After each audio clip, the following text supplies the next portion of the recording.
નમસ્કાર દર્શક મિત્રો, આપ જોઈ રહ્યા છો કેબીસી ન્યૂઝ। હવે જોઈએ અગત્યના સમાચાર।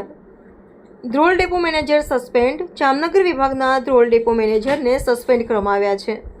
કેબીસી ન્યૂઝ મારફત વિગતવાર સમાચાર જણાવીએ કે તારીખ 18/7/2025ના રોજ આપની નિયત ડેપો મેનેજર કક્ષાની ફરજ દરમિયાન દ્વારકા કેન્દ્રની વાહન નંબર GZ18Z6996 રૂટ દ્વારકા રાજકોટમાં વાહનમાં ડાબી બાજુ પાછળના ભાગમાં અંદરનું ટાયર બ્લાસ્ટ થવાના કારણે બસની અંદરનું પતરું તૂટી જતા પામેલ હોવા છતાં અને ફરજ પરના ડ્રાઈવરશ્રી દ્વારા ઉપરોક્ત વાહનના રિપેરિંગ અંગેની કામગીરી કરવા આપવા માટે ધ્રોલ ડેપો વર્કશોપ ખાતે આપની હાજરીમાં કહેવા છતાં ડેપોના જવાબદાર ડેપો મેનેજર તરીકે ઉપરોક્ત વાહન તાત્કાલિક રિપેરિંગ કરી આપવા અંગે કોઈપણ પ્રકારની તકેદારી લીધેલ નહીં અને ઉપરોક્ત પ્રવાસી મુસાફરોની સલામતી સંપૂર્ણ જોખમાય તે રીતેનું ગંભીર ખામીયુક્ત વાહન જ ફરજ પરના ડ્રાઈવરને કોઈપણ જાતની ડેપો મેનેજર તરીકેની ફરજ પરની તકેદારી દાખવ્યા વગર ખામીયુક્ત વાહન જ ફરજ પરના ડ્રાઈવરને રૂટ પૂર્ણ કરવા આપેલ અને ઉપરોક્ત વાહનની ગંભીર પ્રકારની બેદરકારીની સોશિયલ મીડિયામાં પોસ્ટ વાયરલ થવા પામેલ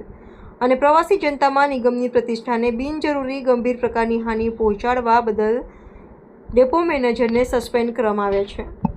કેબીસી ન્યૂઝ ભાવનગર। દર્શક મિત્રો, કેબીસી ન્યૂઝને લાઇક, શેર, સબસ્ક્રાઇબ કરો, બેલ આઇકન પ્રેસ કરો જેથી આપને નોટિફિકેશન્સ મળતી રહે।